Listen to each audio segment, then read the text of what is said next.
In the name of the Father, the Son, and the Holy Spirit. Happy Fiesta po sa ating lahat. Today also is the feast of the Ascension of the Lord. Ang pagbabalik ni Jesus sa langit, sa kanyang pinanggalingan. Up there, where we belong. Ito ang ating kaganapan. Ito rin ang ating kinaihinatnan, our true fulfillment. Mayroon pong isang libro, ang title ng libro, The 7 Habits of Highly Effective People. Ang sumulat po nito si Stephen Covey. He's a guru in management, a lecturer, and author. Yung kanyang libro, 7 Habits of Highly Effective People, yung number 2 habit, ang title niya, ang sabi niya, always begin with the end in mind. Can you repeat that? Always begin with the end in mind. Kung meron kang inuumpisahan, dapat nasa isip mo na kung paano ito matatapos. I'll give you some examples. If you are a contractor, if you are an architect, if you are an engineer, may pinapagawa sa iyo, wag mo munang itanong, how much budget do you have? How much money do you have? O, sige, bili na tayo ng pintura at saka semento. Bili na tayo ng bakal. Hindi. Tatanong mo muna, anong pinapagawa mo? Anong itsura?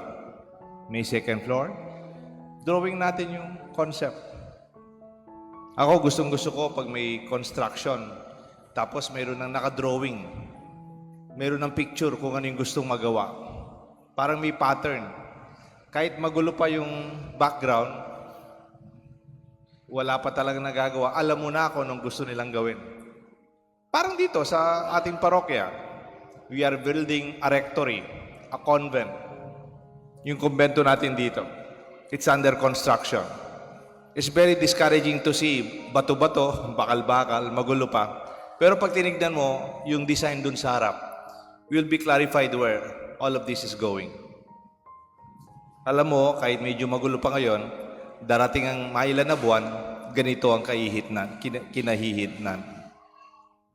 It is also true sa mga mag-asawa.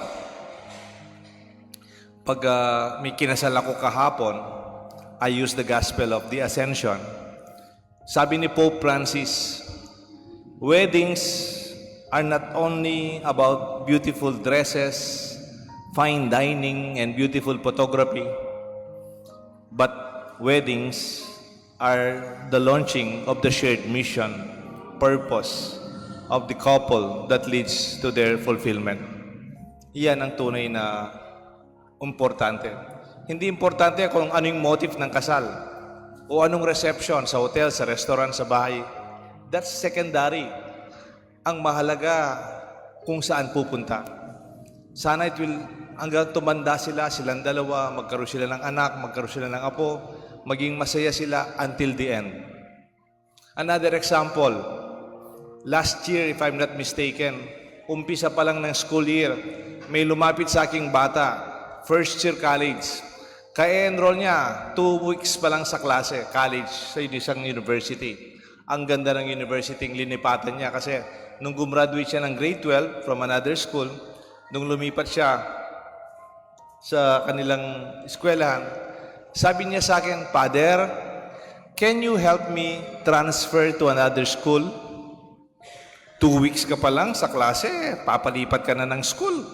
Bakit ka lilipat? Kasi, Father, yung mga kaklase ko, hindi ako pinapansin eh. Pag may assignment kami, may workshop, they do not join me in my group. Parang hindi ako gustong kasama ng mga kaklase ko. Tapos yung teacher ko, terror. Pag tinatanong ako, parang personal ng tanong, napapahiya po ako, Father. Gusto ko nang lumipat ng eskwelahan. Sabi ko dun sa bata, di ba nagbayad na yung nanay mo dyan? Nag-down payment na, hindi naman po sila ganun kayaman. Kilala ko yung pamilya nila. Ba't kailangan mo pa lumipat? And I ask him, bakit gusto mong mag-aral sa school na yan? Kasi transfer po siya, no? Kasi, Father, I want to be a teacher. Education, yung kanyang course. O yun pala. Always put into your mind your purpose. Ba't ka pumasok sa eskwelahan yan? Para gumraduate. Gusto kong maging teacher. Gusto kong makatapos, makapagtrabaho, at makatulong sa aking mga kapatid at sa aking mga magulang. Mahirap lang kami. Then, kakayanin mo. Kasi hindi ka naman pumasok sa Miss Friendship para pinakasikat ka sa mga kaklase mo, pinapalakpakan ka. Hindi naman eh. Hindi ka naman pumasok dahil maganda yung ugali ng teacher mo.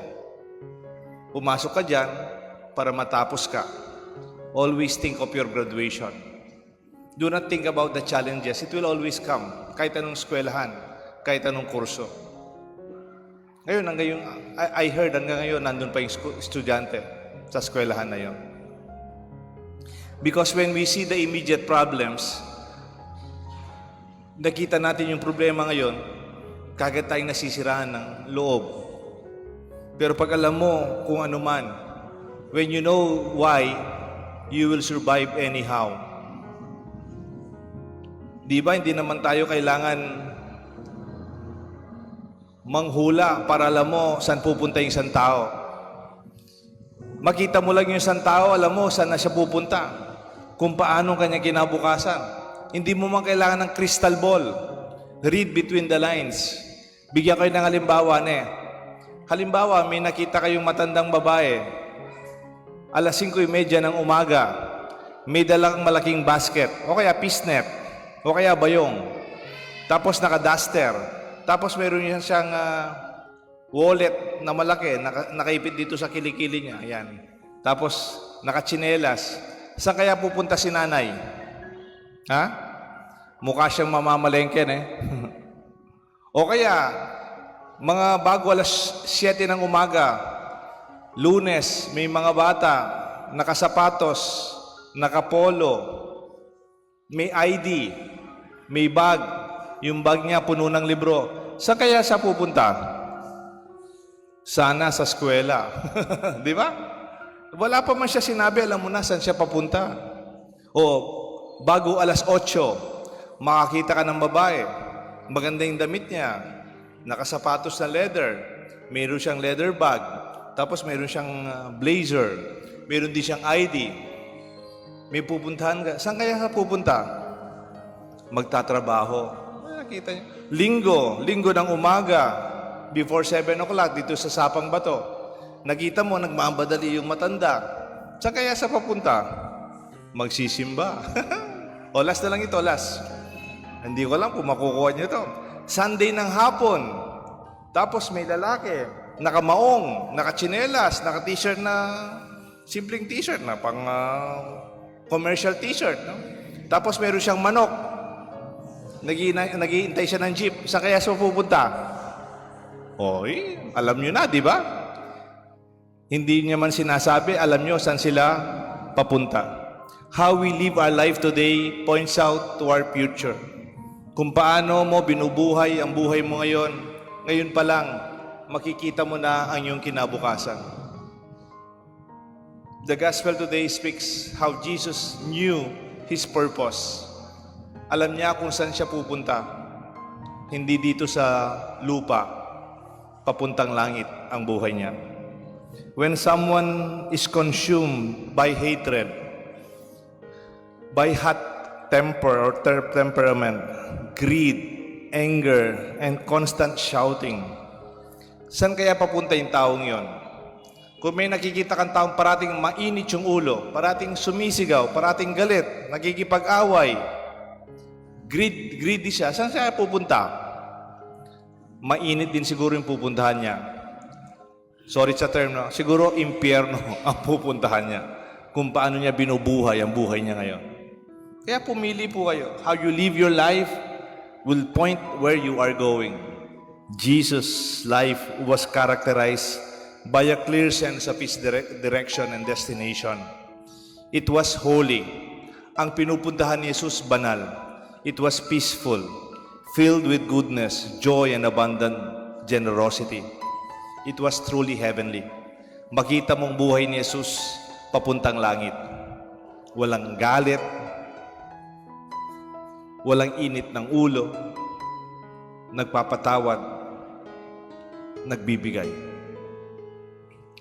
Remember when Jesus was facing Pilate before he was crucified? Sabi ni Pilato, Pilate said, "Just tell me, I will release you. I have the power to release you. I have the power to crucify you. Tell me, what do you really want?" Then Jesus said, John 18:36, "My kingdom is not of this world. My kingdom if my kingdom were of this world, my servants will be fighting to keep me from being handed over to you, to the Jews. But as it is, my kingdom is not of this world." Sabi ni Jesus, hindi naman ako para rito. That's why the vision of Jesus is far more than what is immediate. Meron ka bang kilalang taong mababa ang tingin sa sarili? O taong may low self-esteem? It occurs in individuals when their worth is juxtaposed against others' positions and possessions and material wealth. Kuminsan nagiging mababa ang tingin natin sa sarili natin kasi kinukumpara natin ang sarili natin sa iba. Hindi lang sa iba, kundi sa mga material na bagay. Halimbawa, mabuti pa siya, may kotse, ako wala. Yung sasakyan, ang sasakyan namin, Mazda kalitang magsake. Ang pong Mazda kalitang mamasay. Mazda. Ay, mabuti pa siya, nakakotse. Ako naka-bitek. Bitekleta. Para bang, ano ba? You're more than a car. You're more than your transportation. Ang pagkatao mo, hindi kamukha ng mga sasakyan. You are more than that. Mabuti pa siya na-promote sa trabaho. Ako pareho pa rin. You're more than a position. You're more than a title. Mabuti pa siya, matagumpay. The achievements that you are more than that. You are more than the opinion of other people. Meron ba sinasabing masama sa iyo yung ibang tao? Yung masakit sa iyo? You are more than the opinion of other people. Hindi ikaw yun. They are entitled to their own opinion, but that is not you. You're more than that. Kaya nga, may taong mababa ang tingin sa sarili. Kaya lang, be careful. You might feel it's humble to be having low self-esteem. Mababa ang tingin sa sarili ko. Ang nakakatakot doon, if you're not careful, magiging mababa din ang tingin mo sa kapwa. Dahil mababa ang tingin mo sa sarili mo, binababa mo ang pagtingin sa iba. Kaya huwag po kayong magalit sa mga taong mababa ang tingin sa ibang tao. It may be a reflection, a projection on how they look at themselves. Kung paano ang pagtingin mo sa kapwa, madalas ganun din ang tingin mo sa sarili mo. Halimbawa, bigyan kayo ng halimbawa maganda talaga yung Filipino Tagalog. In English, they call it foul language. Cursing. Pero sa Tagalog, ang tawag, nagmumura. From the word, mura. Nagiging mura.